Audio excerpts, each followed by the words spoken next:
also is something that will be told later. But what we see here today, 2 weeks ago, we would not have been here. I want to thank my Deputy Governor, Dr. Willie, and the Minister for Culture and Gender and Social Services, Mheshimiwa Wadiaga, Beatrice, and particularly Abala Wanga, the city manager, and the team that worked here tirelessly. I thank you all for making us meet here this morning and today. But more particularly, as I welcome you to Kisumu, all of you, I also want to thank the following people for coming here, especially, first, Mama Margaret Kenyatta. You are coming here today, given the history you just heard, is very symbolic. We are reliving and we are living. We are reliving the past and living the future. And it is good you are here today with the Odinga family to lay the foundation for this future once more. Thank you very much for coming. I also want to thank very much today for coming here for the political significance of your arrival, Ambassador Olaro Tunu from Uganda. From need, especially for a few guests, whose being here today as we revive Ofafa Memorial Hall is very symbolic. Let me also thank Gitu Kahengeri, Mzee Gitu Kahengeri, a veteran of the Mau Mau struggle. I am told that Gitu is about 100 years old, and yet he came here today to make sure that he's present at this occasion. Let us respect Mr. Gitu Kahengeri with our applause. Thank you very much. I also want to thank, finally, I would have thanked you all who have come here, but Mama Rael Mbogo. Mama Rael Mbogo, where is she? She is there. Now, if you know the history of that mama in Nairobi and Iluo politics and natural politics, it is good he is here to represent that tradition of valiant women in Kenya who have been part and parcel of this struggle. And finally, the family of Jaramogi, Oginga, Odinga, who made it this possible. Led by Oburu Odinga, now the doyen of the family, and Raila Molo Odinga, whose family now bears the responsibility of making sure that Jaramogi's legacy lives in the political history of this nation. I welcome you all today. Thank you very much for coming to Kisumu. We are honored, we are pleased. We thank God for the sermon this morning that laid the ground and the road for the future. Bwana Yesu asifiwe. Hallelujah. Karibuni Kisumu. Thank you very much. Thank you very much, Governor Anyang' Nyong'o. As you know, the Jaramogi family is today remembering Jaramogi and has asked us, all of us and Kenyans of all walks of life, to be here. And after Jaramogi died, again from a cultural perspective, it was Dr. Oburu Odinga who took over the mantle of culturally and leading the family. In fact, when he was succeeding his father as the MP for Bondo in 1994, he made these remarks that here at home, I'm the leader. But outside there, politically, Raila is my leader. So let me now call the leader of the Jaramogi family after the death of Jaramogi, Dr. Oburu Odinga, Atar Komodo, Oburu Kabuta Inga Kunja. Karibu.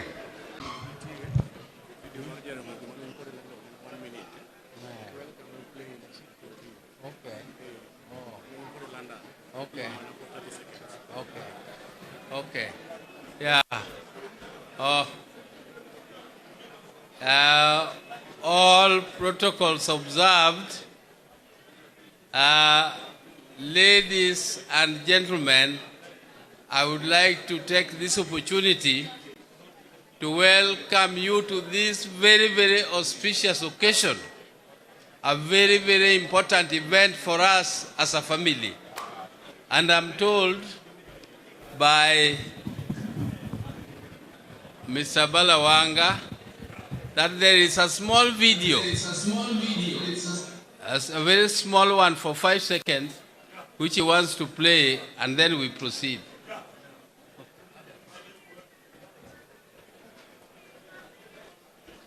Must be a champion of the social, political, and economic development of the people.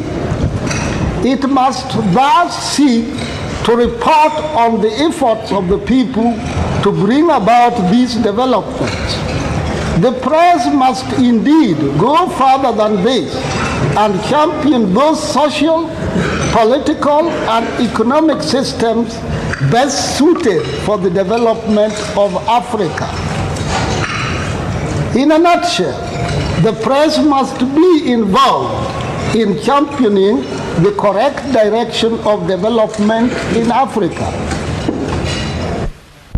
and culture on which African socialism as our ideal without the consent of the total, not only some papers, which when there is anything good about me or good about somebody whom they have selected not to publicize, then that one they will play down and even put it in a hidden corner somewhere.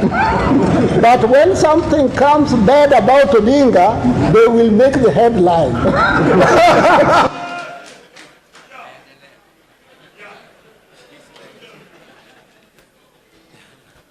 Yeah, that was a statement Jaramogi made in London. There was a scandal which was in the Times in London, and we were there with Othigo Tieno. And Othigo Tieno insisted that Michael Blundell made a statement which was given prominence in the British press, and Jaramogi had the right to reply. And Jaramogi was replying to those scandalous statements which appeared in the British press. That was made in London. And that time I was also around there. That's the time I was going to Russia. Now, ladies and gentlemen, I want to take this opportunity to welcome all of you to this auspicious occasion, as I had said before, and also to introduce members of our family who are present here, the Jaramogi family. I would like them, I'm not going to introduce each one of them individually because there are many. Jaramogi has grandchildren, great-grandchildren, and he has, his wives are still alive. Those wives were in the church. If you saw them, then you would know Jaramogi's choice. Jaramogi was a very choosy person.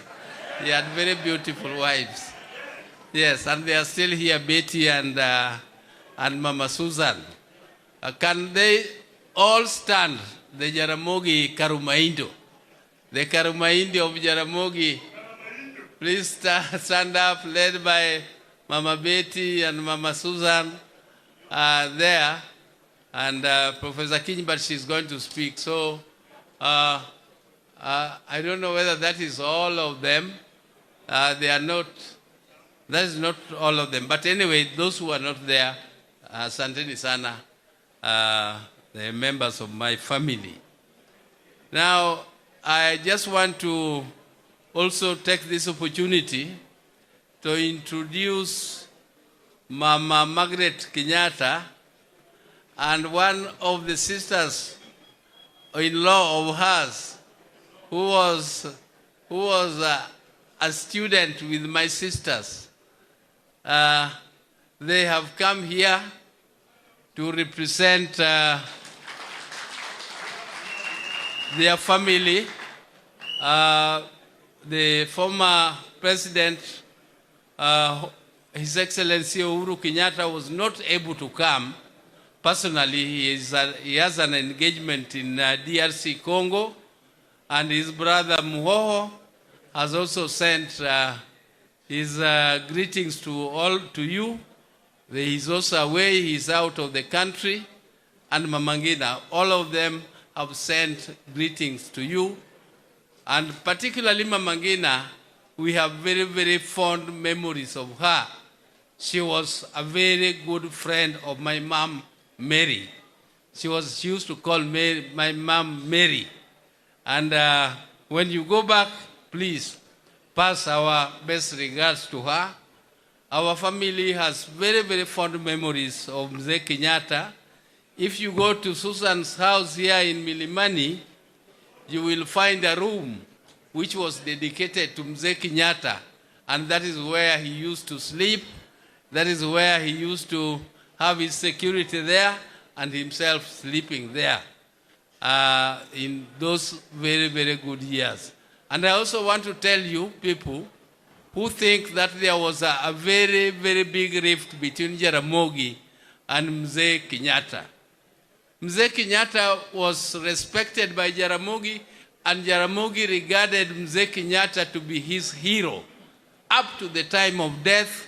When Jaramogi was mourning Mzee Kenyatta, he mourned him as a hero. They disagreed on ideological issues. The disagreements were ideological. Jaramogi believed in one way, he was supposed to deliver services to the people, and Mzee Kenyatta was believed in another one. And because of that, some people are mistaking that Mzee Kenyatta was against the Luo. Kenyatta was not against the Luo. The disagreement between the families were not tribal, they were not ethnic, they were ideological. And therefore they were genuine ideological differences which should happen in a healthy political atmosphere all over the world. So we appreciate and we'll continue to cement those relationships. We shall continue to revive and correct whatever mistakes. If there were any mistakes made by them, we shall correct them. And we shall remain friends forever with the Kenyatta family. We are your friends forever. Thank you and welcome here. Now, I also want to say that this year, which is the 30th anniversary of Jaramogi's demise, this is the year also which marks the 40th anniversary of my mom's death. Unfortunately, I want to tell you that my mother died when Raila was in detention. Some of you don't know how painful it is when your mom is buried. In your absence, you are in prison.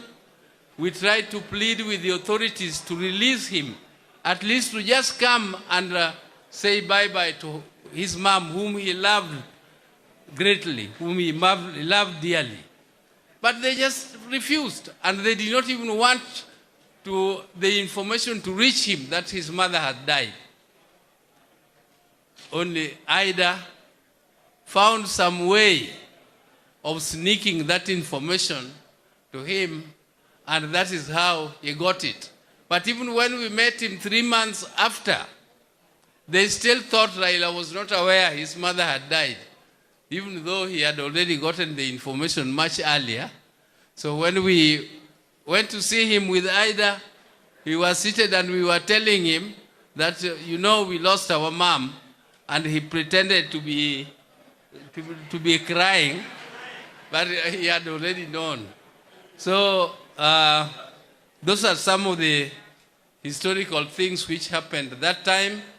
But you can see Raila, with all those tribulations, being in jail for over 8 years, he's still going strong.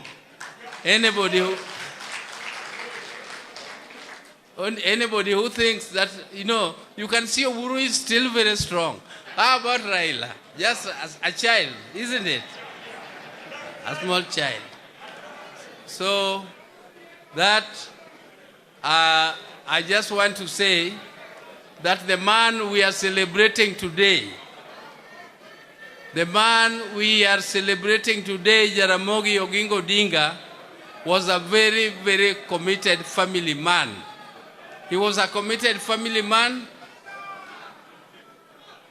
and he was also committed to this country. And when he died, I can tell you there's a time I disagreed with him. I was disagreeing with Jaramogi because I was telling him, Baba, these people have given you too much trouble. You have been in detention and you came out so emaciated and you had lost so much weight because of all the thoughts in prison. Why don't you just leave the politics alone and concentrate on your businesses so that you can revive your businesses?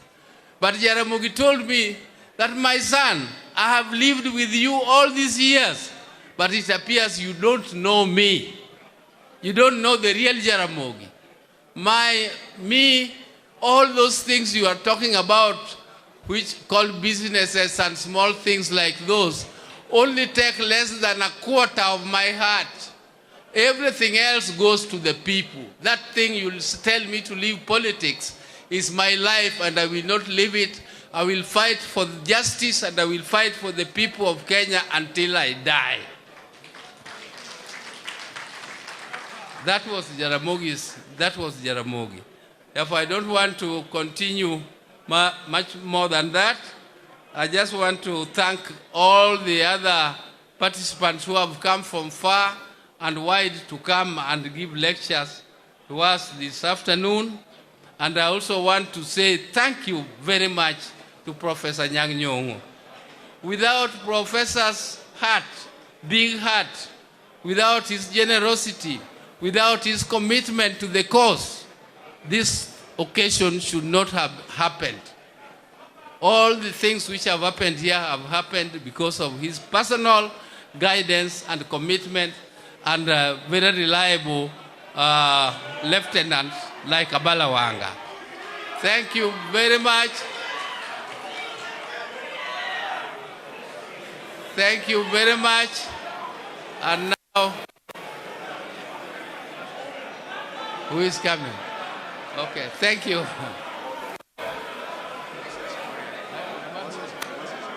Oh, Moses Kuria. Okay. Okay, I thank you very much. Let the Nini take over. Thank you very much, Dr. Buru. Na karibu sana, Waziri Moses Kuria. That's why you are hearing commotion. Can you just bring him forward slowly? Let me also recognize Governor Wanga. Let me also recognize Mama County, Ruth Odinga, who was not present when the family was introduced. And as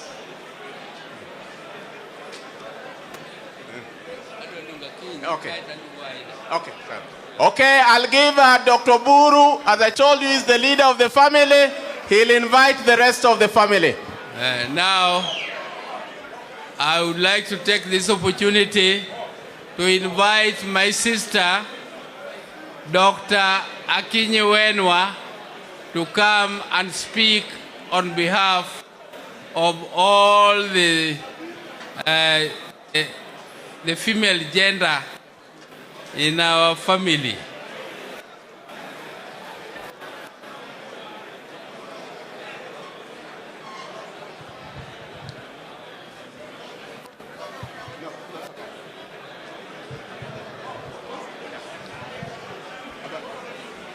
Hello?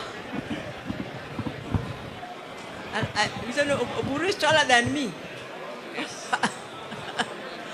So, good afternoon, everybody. Please. Hello, I'm talking. Please keep quiet. I'm a teacher. I don't talk when people are talking. Please keep quiet. Keep quiet. Keep quiet.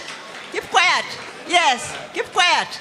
Yeah, yes, my name is Wenwa Akinyi, or no, it's not Akinyi Wenwa. Wenwa Akinyi. Of all the girls in the family, I'm not the eldest, but I'm the first of the girls. Excuse those behind there, can you please keep quiet? Please. This is a very solemn tribute to Jaramogi. Can we please have silence so that we listen to the speakers? Please. So my name is Wenwa Akinyi, not Akinyi Wenwa. Please, it's not the other way around. And before I talk, I want to introduce my sisters. I know they had already gotten up, but I'm supposed to represent the Jaramogi's daughter. So please stand up wherever you are. I want to also correct, there are people who have been wondering why when you, oh my God, please keep quiet. Mr. Gina, I can see you. Yeah, please keep quiet, everybody, so that we don't take much time. So a lot of people have been wondering why when you see pictures of Jaramogi's family or earlier life, that it's only us, my mother's children. It is not because of any discrimination. I want to tell you that a lot of people believe that Jaramogi was polygamous, but he was not really polygamous as such. My first stepmother was married after Oburu was already married. And in fact, my Oburu's son is older than our eldest step or half sister, who is also called Akinyi Walkowa. So let me introduce. So this is Akinyi Walkowa is the eldest, and by the time she was born, I was actually in Form 3. And Oburu was already married and already had a son. So you can see, and it was my mother's cousin. It's my mother who forced my father to get married again because people were laughing at her, saying she's a very jealous woman who cannot entertain or accommodate a co-wife. And so she brought her cousin and forced my father to marry her. Then, Akinyi Walkowa, that is true. That's true. So then my second stepmother, you've seen Susan. So the daughter is Anyango, Emily Anyango Dumpoda, and she's an MC in Kisumu County. There is Pauline Oginga or Kanyabondo.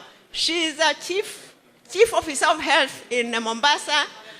And now Nyakamami, my mother's last born, who is also the women rep of Kisumu County. So before I say anything, I'd like her to say something on behalf of the others. I'm a bit shorter. I'm actually very short. Asante. Thank you very much. On behalf of Kisumu County, I would like to say, Karibuni Kisumu.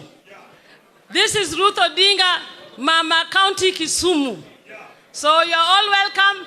I'm the last, Mama County. Oh, there's the other Mama County, First Lady. You're all welcome, and I won't want to say much. I only want to say one thing. When my brother Buru stood here, he said that he talked a lot about his father. But I want to also say one, that if any of you want to see Jaramogi alive, look at me, from my hair to my toe. My Jaramogi muna no kani. Achal kode kadal mane Oburu ji wacho no bure first born no buru chal kode. To baba ne wacho ne gani ni machal kode en chokacha made nyuol na go mana wuoyi. To kata kamano okakuodo wiye. Anyako bende mapod thuona. Donga wiyego. Wan tie wan wagore. Gini pod wagore to juoko ginga be an go. To juoko ginga wachona.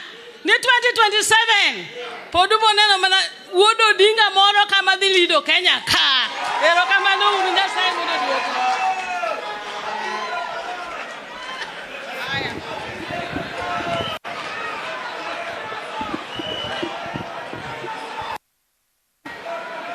Thank you. Thank you, Nyakamami. So there's Tabu. Tabu, can you just get up and wave to the people? Just wave to the people. Tabu Osewe who's MCA in Siaya County and is the wife to the late Osewe. I don't know where Aquino is. You have already met everybody else. So let me just say a few words. I'm sure when I'm invited here, you don't want to hear about Jaramogi being a great politician, being a statesman, being a champion for the oppressed, and all of that, because everybody has talked about that. I'm sure you all want to know his other life, isn't it? You all want to know how he related to his family, and especially the girls. And a lot of times when people, oh please, why is everybody talking? Am I boring? Why are you all talking when I'm talking, surely? It's only a few minutes, just listen. So in church, people have always, Oburu and Raila have always explained how they were baptized using African names. And that Mzee was against European names. And a lot of people mistake. They are saying that Jaramogi hated European culture. That's not true. Jaramogi loved European culture. He loved Indian and other Eastern cultures and other cultures. He just did not like people copying other people's culture when it is not yours. Yeah, so that's what he did not like. And a lot of people have all these myths about him. When I was in school, people would come to ask me that, oh, we hear your father turns into foam, he turns into a fly, he turns into this. And then you get surprised because I was living with him in the same house and I never saw any of those things. Did any of you ever hear those stories about him turning into foam and I don't know what, like soaps, foam and subs and all that? Yeah, or in that... and carrying a dudabiye and all of that. So let me tell you, I want to say something about names. So there's a book which I'm writing, and I've written something about names. People don't know that the rest of us also had a struggle with names. Because most of us were jealous when we had people are called nice names like John, George, Elizabeth, Mary. And you are called, you don't have any of those names. So one time I toyed with the idea of Jennifer, and then I dropped it. So it never stuck. And all of us, except for Raila, all of us at one time or another, took on some European names, but we were too shy to let our parents know. So Oburu, I don't know whether they'll forgive me, but Oburu, when he was in Pehil, he was called John Dennis. He wanted to impress his friends. Yeah, he wanted to impress his friends. I think even girls, especially girls. So Agola was called Barack Buka. And then my sister Beryl was called Jane Alice when she was in Nyakach Girls. But later she went to St. Francis in Mangu and she changed religion. She became a Catholic and then got baptized as Beryl. So that's her real name. Adhiambo did not need to take on any name because she was named after Ruth first.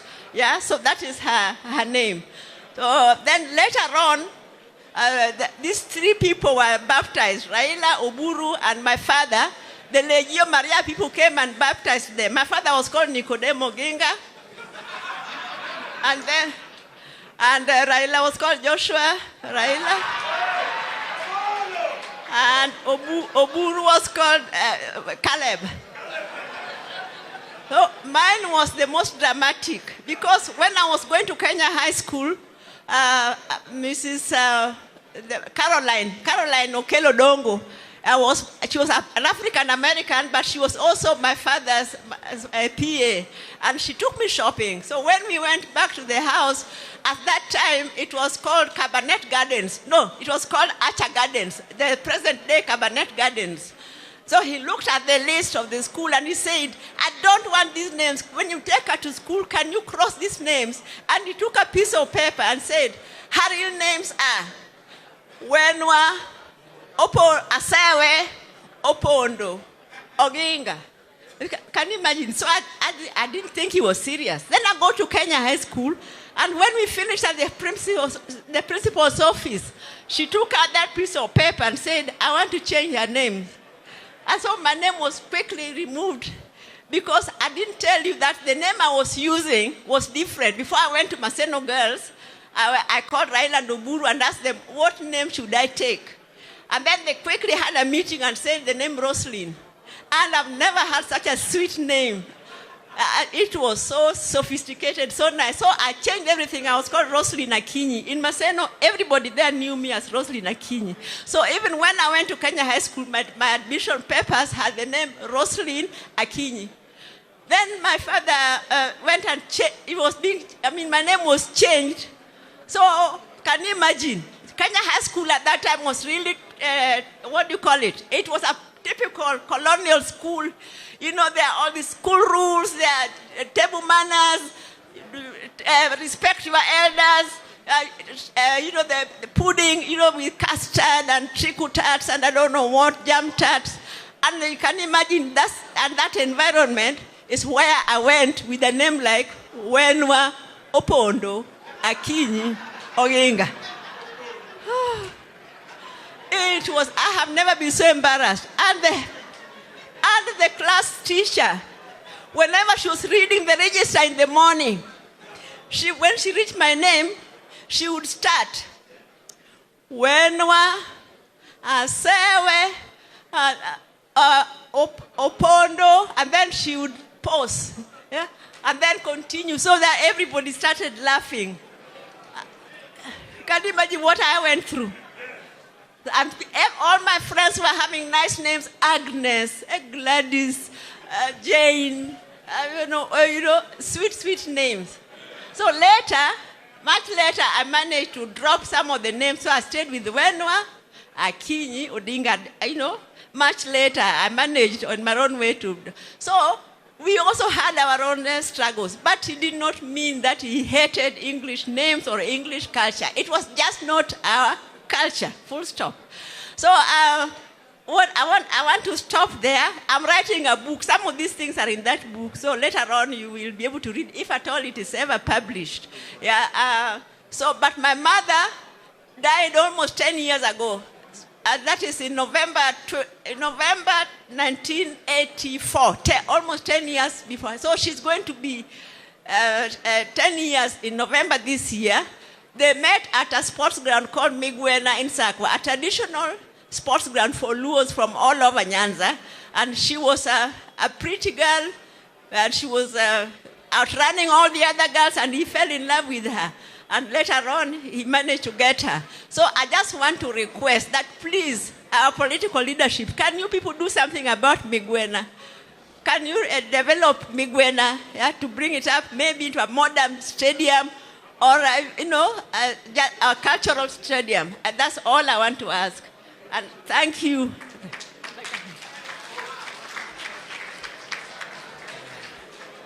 Yeah, thank you. Now, on behalf of the in-laws, the daughters-in-laws of Jaramogi, I want to invite Minpin, Dr. Ida Odinga, to come and say a few words. So, Ida, karibu. Minpin.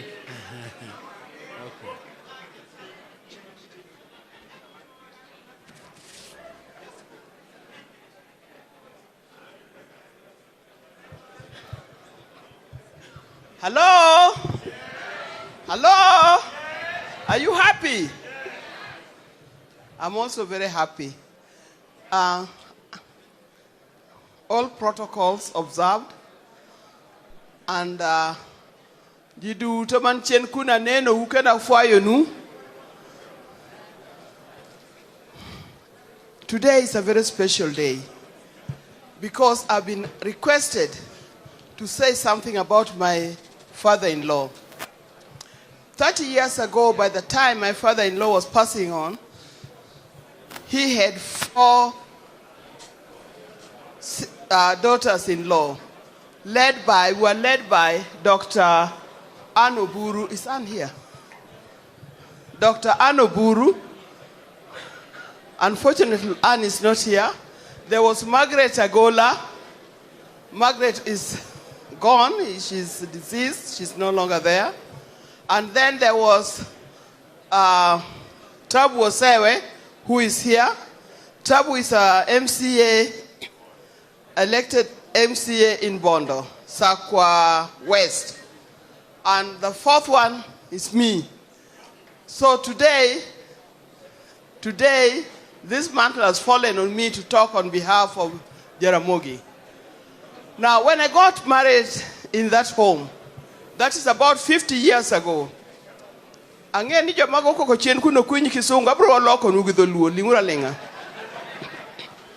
When I got married in that home 50 years ago, let me say, when I first met Jaramogi, I was so scared because I didn't know I was going to meet such a great man. My boyfriend then, Odinga, cheated me that he was taking me for a ride from Kisumu. Nitabwe. Then he took me for a ride, and we went on passing some villages and some bushes. Eventually, we arrived in a home that looks really good. The home was well organized. And I asked him, where is this? Then he told me, this is my home. I was so shocked. I said, why didn't you tell me that you are coming to your home? Because I would have prepared myself mentally and even dress-wise. I would have prepared myself. Then I was not dressed like this. But then, when we got there, the next thing he told me, come and meet my father. Who are you to meet the great Jaramogi Odinga? I was damn scared. I almost fainted, but I didn't. So I met the old man for the first time. He was such a nice person. He talked nicely. And in the end, he gave me, was it 200 shillings? That was a long time ago. And he said, go buy soda on your way. That was Jaramogi. I think from that day, he made very quick arrangements for me to get married. And that's why I'm here, standing here today. Jaramogi, as a father-in-law, was a very, very kind person to all of us daughters-in-law. He used to talk to us nicely. During Christmas, he used to give us gifts. I remember one time, he gave me perfume. I don't know what he gave Anna. By that time, Tabu was not there. He stood by us when things were difficult and when things were good. We used to celebrate a lot in his presence. But I'll talk about myself.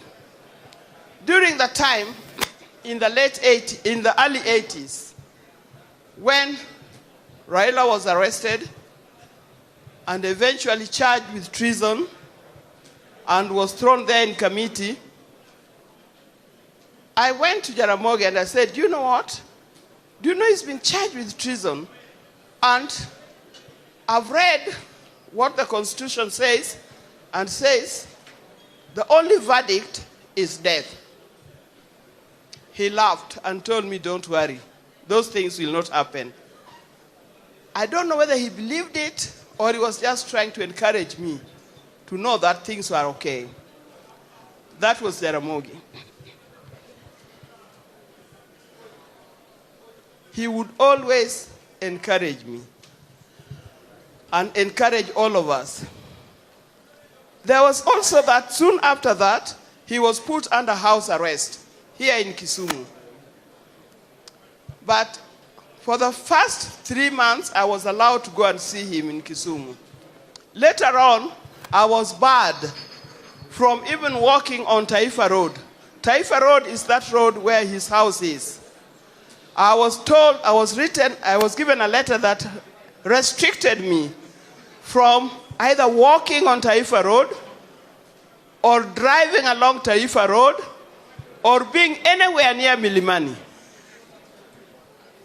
Those were the rules those days. Anybody could make a rule and that rule stood.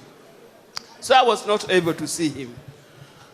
But later on, After that, I lost my job. The first sacking, or the first retirement, 1988. Later on, he told me, don't worry about those people.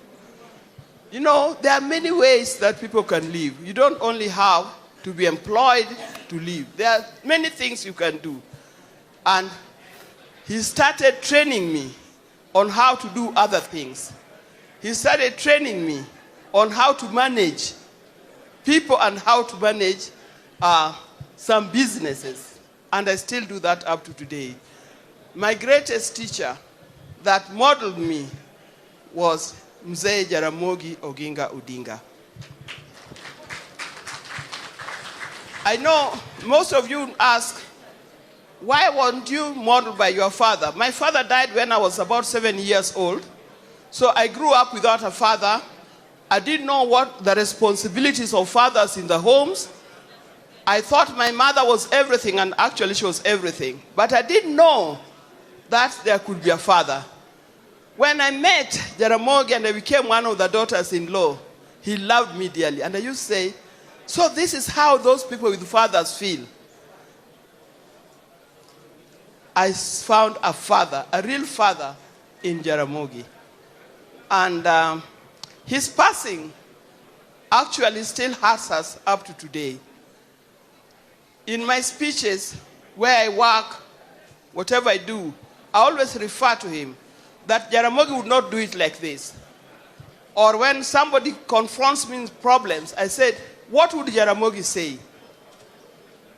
What would Jaramogi do? He was a great teacher. He was a great father-in-law. He was a great friend. And with those few remarks, we thank God and we pray to God to rest his soul in eternal peace. Thank you. Thank you very much, Min Peng. She has the record of being the lady who was retired in quotes in public interest twice for being associated with the Jaramogi Odinga family. That was the only crime for her being retired twice in public interest. Now we will go to a documentary on Jaramogi's political life. So if you can bring that documentary, because Jaramogi rose from the village and became a child of the world. There we are.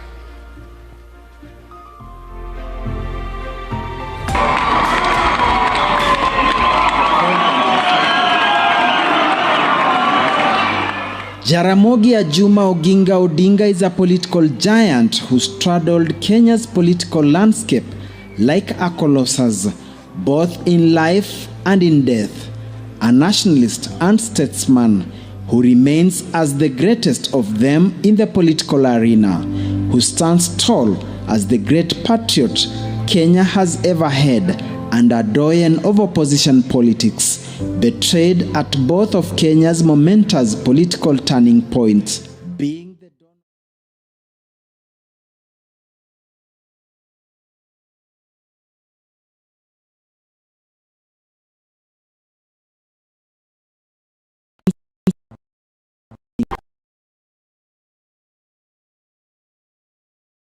was a teacher by profession, come businessman and politician, is best remembered as a selfless political leader who sacrificed his personal glory for the sake of the country. When he declined the golden offer that was placed in his hands to become Kenya's founding president, and instead demanded for the release of Jomo Kenyatta, who was in incarceration, to come and lead. This is said to have shocked many, portraying him as a rare breed of politician. We cannot in any sense be more advanced than our teacher and master, whom I think is much more advanced in political outlook in this country than we are. We are still just in the stages of learning politics from him. Oginga Odinga plunged in the world of murky politics in 1947, becoming a member of the leading lights in Kenya's independence struggle. And when full independence dawned, he His efforts and loyalty to the cause were rewarded when Mzee Jomo Kenyatta became president. Jaramogi became Kenya's first vice president. However, the two practiced different political ideologies, and it was only a matter of time. In 1966, 2 years after independence, Kenya's founding vice president Oginga resigned from his position because his principles were in sharp conflict with government policies at the time, which he felt were drifting far away from democracy, which was a grand betrayal to the independence dream. Hence his autobiography, Not Yet Uhuru. Jomo tended to steer away from what they had promised the citizenry. For instance, the land. The land was actually the big factor in disagreement between Jaramogi and Mzee, because Jaramogi and the other guys like Bill Kagia, for instance, plus a guy by the name J.D. Kala, all these are dead. They were very strong supporters of land being distributed to the citizenry. Kenyatta called Jaramogi, and Jaramogi went to Gatundu. It was about evening. Kenyatta took Jaramogi, told him, follow me. Kenyatta was in his car, Jaramogi was in his car. But ile mali nyingi hapa kuandika. Samba ya mzungu ilikuwa kubwa na minai. So Kenyatta told Jaramogi, we have fought for this country. And we must share things. On the far left, hii masamba na ngome kubwa takuwa yako. Mimi itachukua upande huu. And Jaramogi said no. The Rubicon had been crossed and political battle lines drawn. Jaramogi and his big team of associates formed a new party, Kenya People's Union, KPU, which the government could not tolerate and was proscribed in 1969, a situation was by the infamous 25th October 1969 Kisumu massacre. The relationship between Kenyatta and Jaramogi was beyond repair, but Odinga stuck to his political principles of championing for democracy despite being put under house arrest. The two were never to meet again until 1978 August, when President Kenyatta died. In his true democratic traits, Oginga went to State House, Nairobi, to mourn his one-time bosom friend, and he did so with respect as per his Luo culture when mourning heroes. Many years later, the sons of founding fathers closed ranks between the two families. None of us is going anywhere. Those who win and those who lose, we must all at the end of the day join hands and work together for our country. I remember on that day when Mzee passed on, Jaramogi went to State House and carrying the fly whisk. He then went and invoked a very, very passionate dirge in Luo. Ewoi gimicha mwimari gimodon kirkige.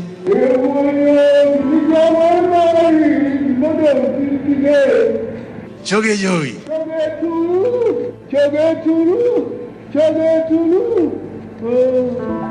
That is very deep. That was a statement of the friendship that had been.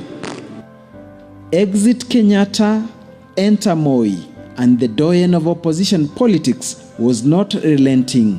He joined forces with other political heavyweights, civil society groups, lawyers, the church, university lecturers and students in agitating for return of multi-party politics in the 80s. This remains as the darkest period in Kenya since independence. The period that was punctuated with detentions without trial and murders in prisons. The darkest phase whose morning came in 1991 when Section 2A of the Constitution was repealed, opening doors for current multi-party democracy. After years of shedding blood and sweat in trenches, Kenya's second liberation had been delivered.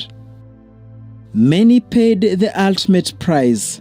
Some, like Charles Rubia, lost their voice while in detention. Kenneth Matiba suffered a stroke that he never recovered from, while for Jaramogi, his son Raila Amolo Odinga was detained without trial for 9 years and could not be allowed to attend the burial of his mother, while the likes of James Orengo went into exile and Koigi wa Mwere holding the record of the longest-serving political detainee of 13 years. They tell you, that you utazungumuza. Some, cane you on your feet and very tender places, particularly Kisigino, this part which we call malleolus. It's very painful. And this part of, you are very, very painful. You cry, and so you cry until then you find you cannot cry. That you will talk. You will talk. You've been pretending that you're Jaramogi Odinga's personal physician. That is not the only work you are doing. You are involved in calendar-style organizations to overthrow the government. I say, no, I don't know about all these things. Don't you know Mwa Kenya? I say, no, I don't. If you don't know, you'll tell us, you will know. Likely after that beating, you see, they dressed me up because you cry until you cannot cry. Because you are beaten, but you don't feel the pain.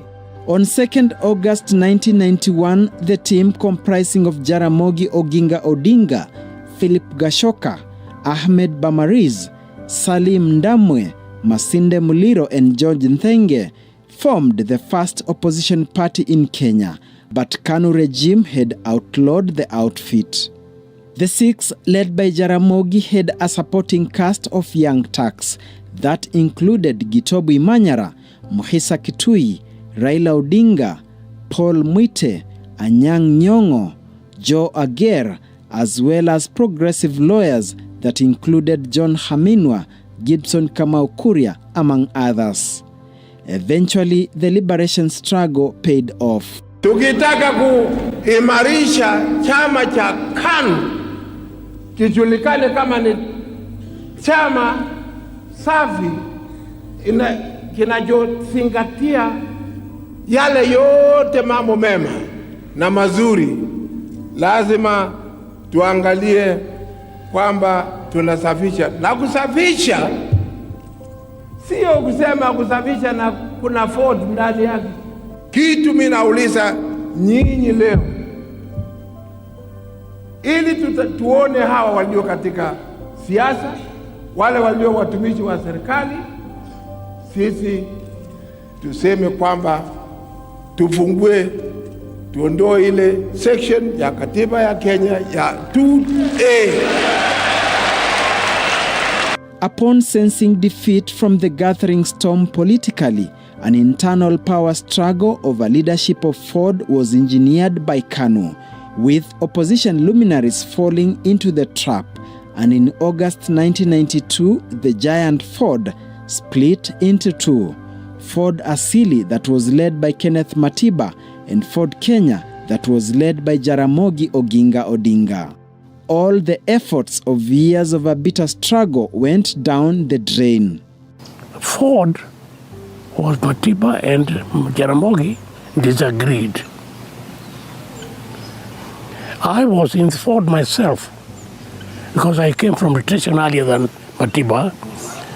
I was a position in Ford. I was a fundraiser and I raised a lot of money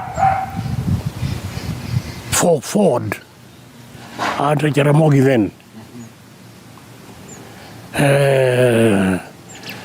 But when Matiba came out, Matiba refused to accept Raila Odinga as the only Ford candidate for presidency. It is the Jaramogi Odinga faction of Ford that had a vision for Kenya. Jaramogi Odinga represented not the Marxist, because Jaramogi was never a Marxist, but a people's approach to development. And it was natural, given my participation in university politics and my time at the Nairobi Law Monthly, that I would identify with Jaramogi. What were the reasons that Matiba felt it can't be Jaramogi? Matiba was, truthfully speaking, just stubborn. The issue of ethnicity reared its head, which wasn't there when we were fighting for the second liberation, and which we knew retired President Moi had used very effectively to hold on to power.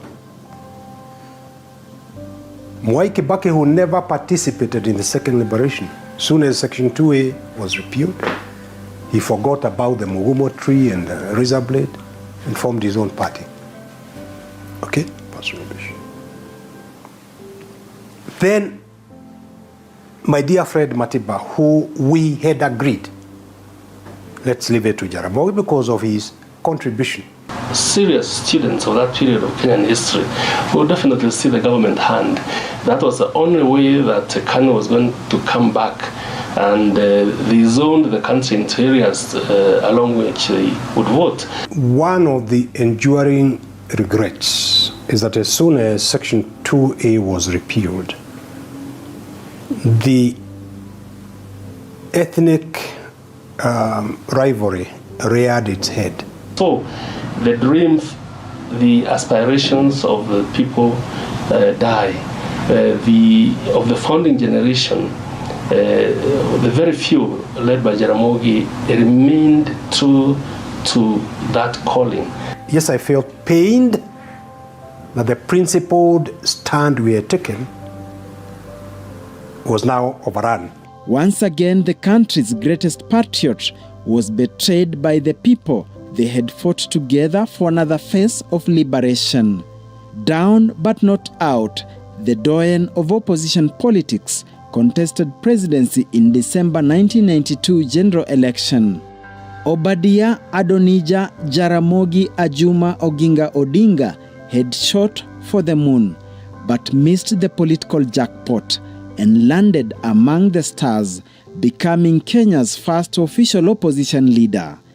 But as fate would have it, on 20th January 1994, the 83-year-old veteran politician took his final bow, signing out of Kenya's political scene with the third and thunder. They had been elected, Odinga being Member of Parliament for the popular city constituency Lang'ata, while Jaramogi was representing his son, Dr. Oburu Oginga. 30 years later, Raila Odinga, who became Kenya's second Prime Minister, Dr. Oburu is the senator for Siaya County. Their sister Ruth Adhiambo is Kisumu County Woman Representative, while granddaughter Winnie Odinga is Member of Parliament in the East African Legislative Assembly. Jaramogi might be long gone, but his political shadow is still large in Kenyan politics, even in death. A doyen who reigned but never ruled. A man who put the country's interests first at his own expense.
interest first at his own expense.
October 1911, unnamed Obadiah Adonijah in the Anglican Church, a name he later was a businessman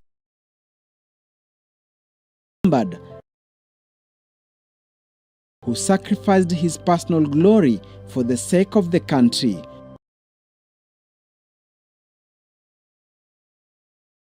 To become Kenya's founding president, and instead of Jomo Kenyatta, who was in incarceration. This is said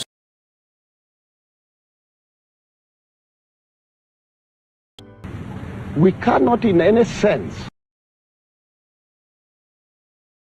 and master, whom I think is much more this country than we are.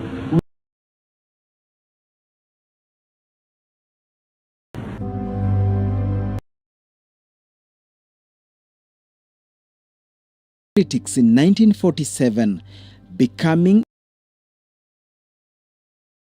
independence struggle. Loyalty to the cause. He became Kenya's first vice president. However, a matter of time. In 1966, 2 years founding vice president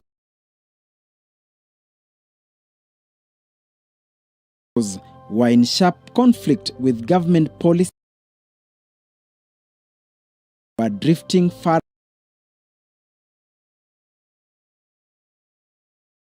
his dream, hence his autobiography, Not Yet Uhuru.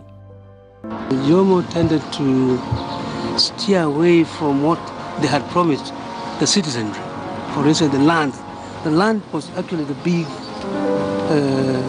factor in disagreement between Jaramogi and Mzee, because Jaramogi and the other guys like Bill Kagia, for instance, plus a guy by the name J.D. Kala, all these are dead. They were very strong supporters of land being distributed to the citizenry. Kenyatta called Jaramogi, and Jaramogi went to Gatundu. It was about evening. Kenyatta took Jaramogi, told him to follow me. Kenyatta was in his car, Jaramogi was in his car. But ile mali nyingi hapa kwa Thika. Samba ya msungi ilikuwa kubwa na minai na minai.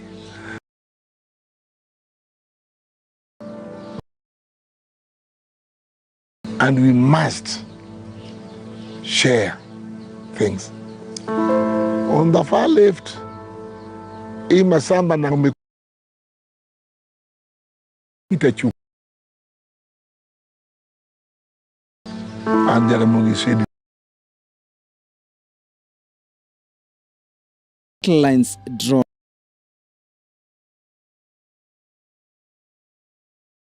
Kenya People's Union, KPU, which the government could not tolerate and was proscribed in 1969, a situation that had been made worse by the infamous 25th October 1969 Kisumu massacre. The relationship between Kenyatta and Jaramogi was beyond repair, but Odinga stuck to his political principles of championing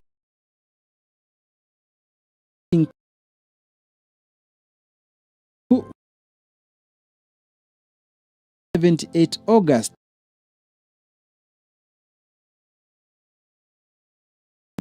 Oginga went to State House, Nairobi, to mourn his one-time bosom friend, and he did so with respect as per his Luo culture when mourning heroes. There's closed ranks between the two families. None of us is going anywhere. Those who win and those who lose, we must all at the end of the day join hands and work together for our country. I remember on that day when Mzee passed on, Jaramogi wearing the fly whisk. He then went and invoked a very, very passionate dirge in Luo. Ewoi gimicha mwimari gimodon kirkige.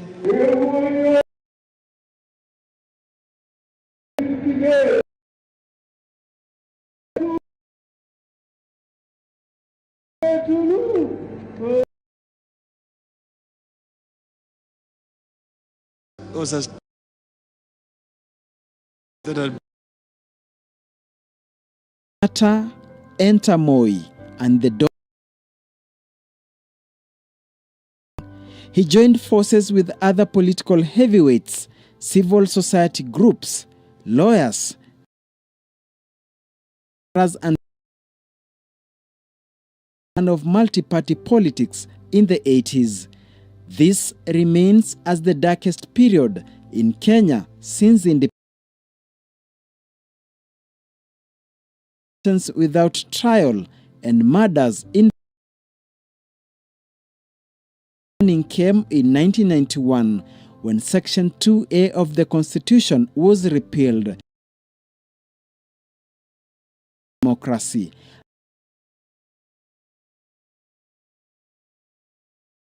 Liberation had been delivered.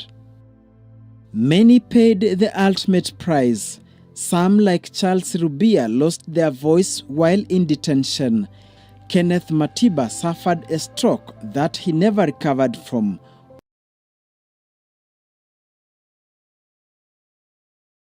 Trial for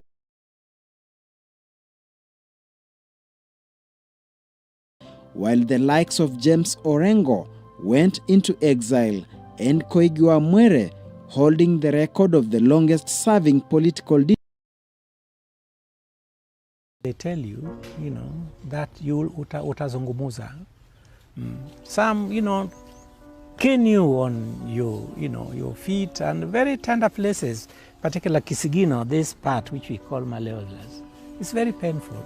And this part of, you are very, very painful. You cry, and so you cry until then you find you cannot cry. That you will talk.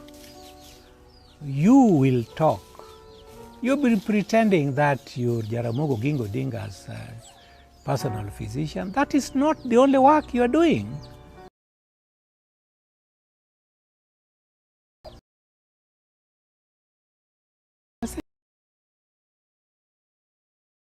Don't you know Mwakenya? I say, no, I don't. If you don't know, you'll tell us, you will know. Likely after that meeting, you see, they dressed me up because you cried. You are beaten.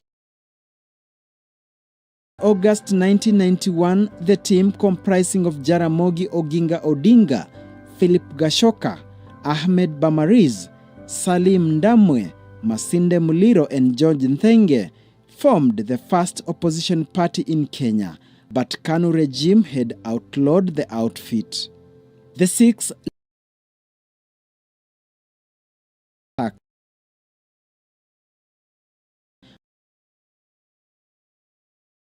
Paul Mwite, Anyang' Nyong'o, Joe Ager, as well as progressive lawyers that included John Haminwa, Gibson Kamau.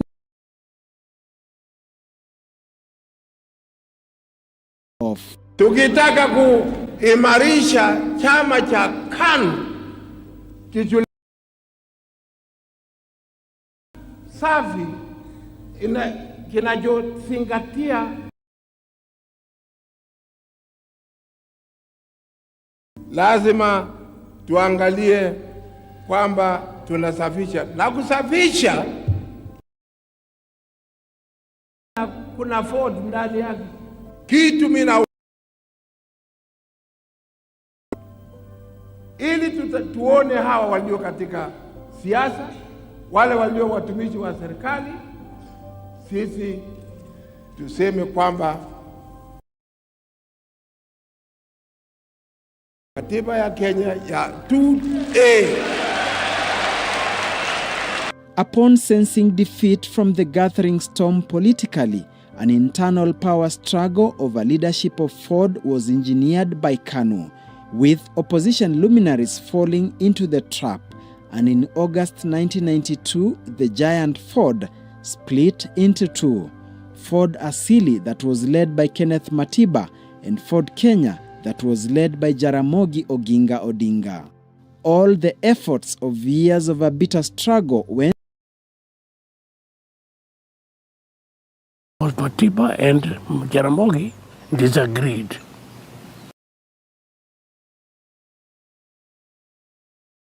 Because I came from retention earlier than Matiba, I was a position in Ford. I was a fundraiser, and I raised a lot of money for Ford.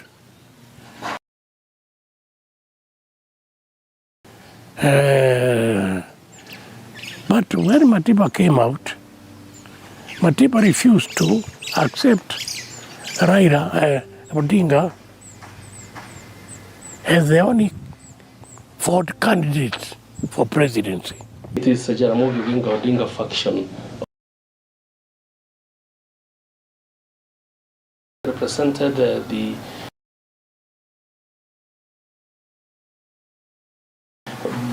people's approach to development, and it was natural given my participation in university politics and my time at the Nairobi Law Man. I felt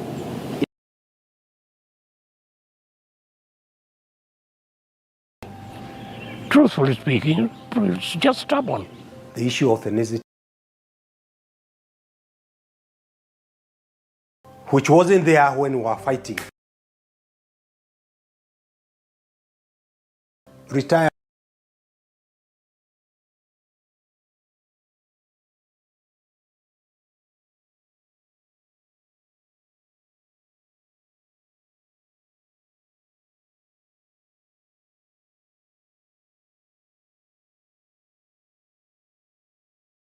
Jaramogi kurano dungira nda tuateri modi di mosi e pop Uganda. Obote wudo Oginga tane basgiato neuka moso pop. Jaramogi no moso pop kanti. Higa mogo kabiwachonu. Jaramogi miya moso Nyerere go bote kabut jumbe. Mathotu katok numos jogo. Jomose moso jogo kubuka tin moloyo. Omia wacho dunga milungo no Oginga Odinga. Jaramogi okeu gwa jari alot kibu. To kata kamano, dini pogo tho. Dakwa Jaramogi ni mi athoni kun chiel idhi tho gi machielo. Ke Jaramogi no wa ewe agiera mabor.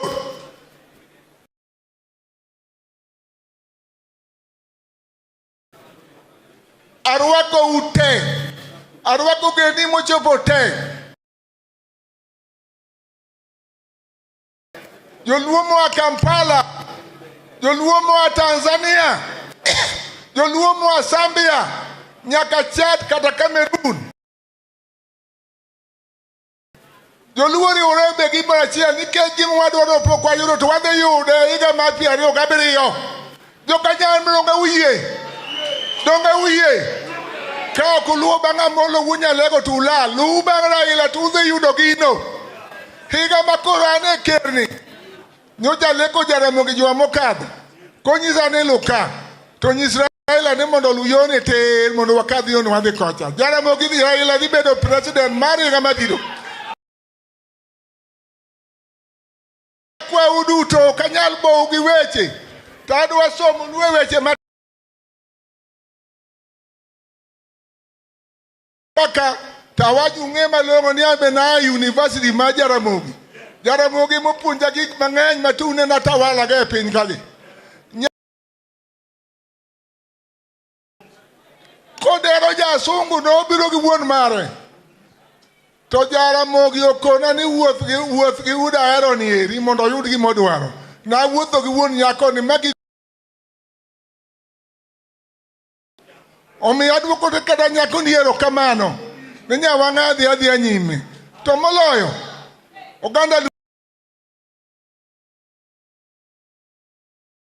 tego kiwuo tiende chwe remo. Oganda akwayo oganda luo mondo obedie ot achiel. E batha kora cham koni aneno siem ng'ama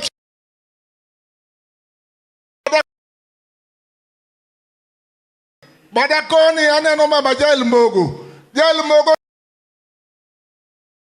kolo bati modwoko gwenge. Donge ne umor godo. Jokanya namni umor. Akoro erokamano uru.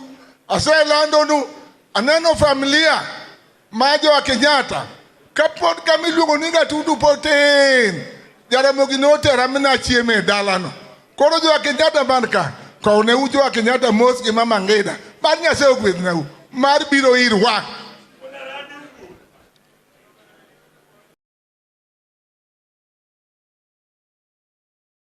This is a historic day celebrating the life of a hero, a nationalist, a man whose life impacted and changed not only the history of Kenya, but Africa and of course the whole world. Certain silent features on Jaramogi's life, as his biography can fill books and books. I knew Jaramogi Odinga in 1958 at a tender age. As his youth, he was a simple and truthful person. What I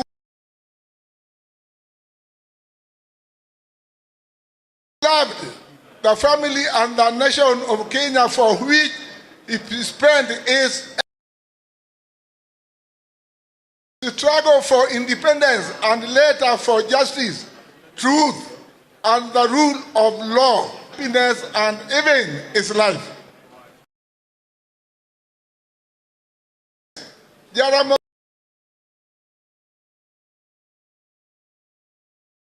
would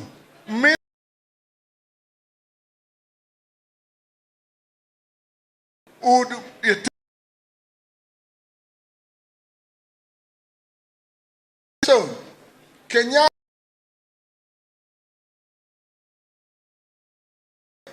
and him, the vice president, with independence. But as his story and him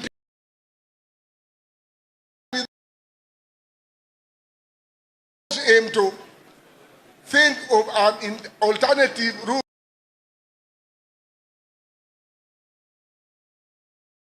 An opposition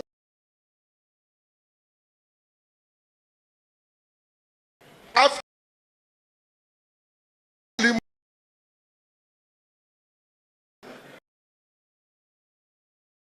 he was never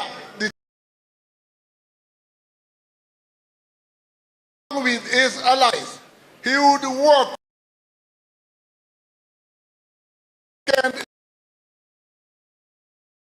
along with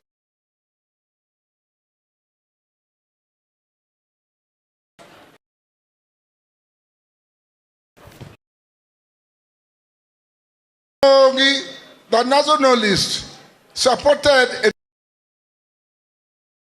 across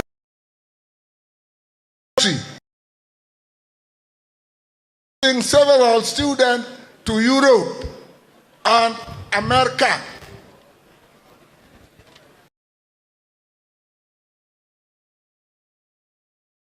In health,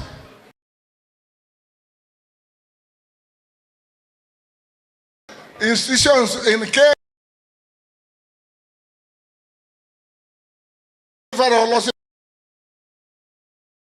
Jaramogi's hand and legacy settlement scheme across the country, where he narrates his entire life through birth, social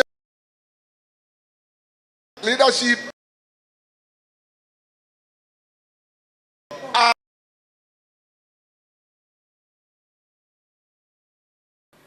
may I thank the and Luo community great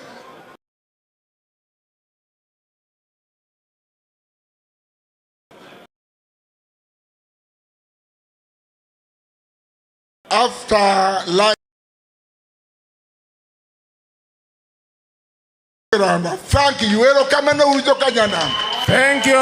you very much. As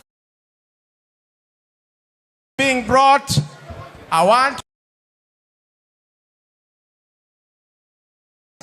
I know you have been with us. John Kamau in Toronto. Professor Mason, also in the United States of America. We really appreciate that you have been online all this time, but we are running. We shall come to you. Ladies and gentlemen, the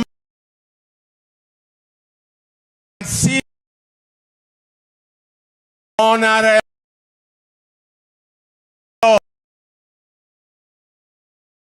Amos wako really was a close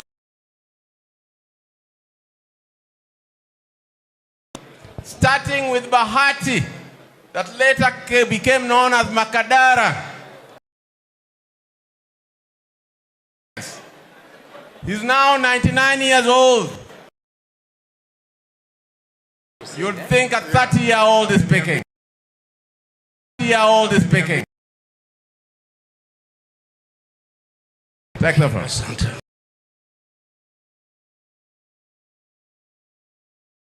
Can we please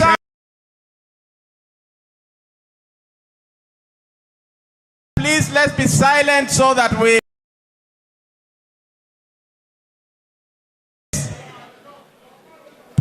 please